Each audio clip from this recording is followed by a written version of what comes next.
Bismillahirrahmanirrahim. Assalamualaikum warahmatullahi wabarakatuh. Salam sejahtera untuk kita semua.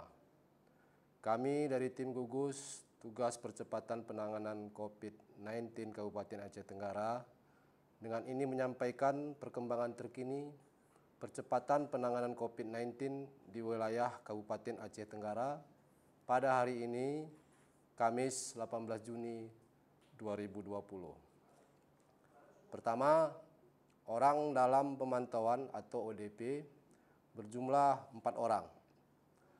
Kedua, pasien dalam pemantauan atau PDP berjumlah 0 orang. Selanjutnya, orang selesai pemantauan berjumlah 101 orang.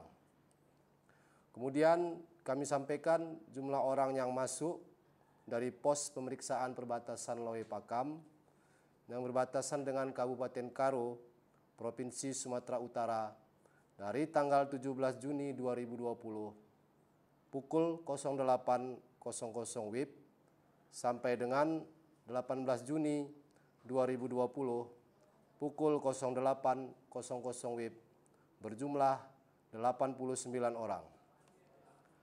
Dalam kesempatan yang baik ini, kami dari tim gugus tugas percepatan penanganan COVID-19 Kabupaten Aceh Tenggara kembali menghimbau, mengingatkan dan mengajak kita semua untuk tetap mematuhi protokol kesehatan pencegahan penularan COVID-19.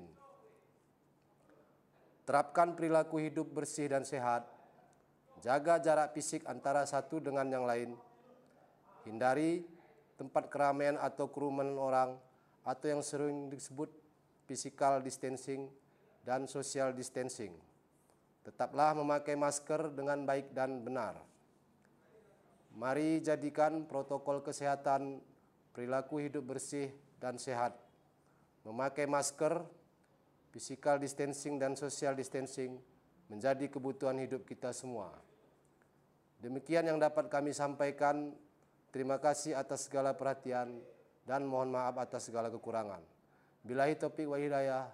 Assalamualaikum warahmatullahi wabarakatuh.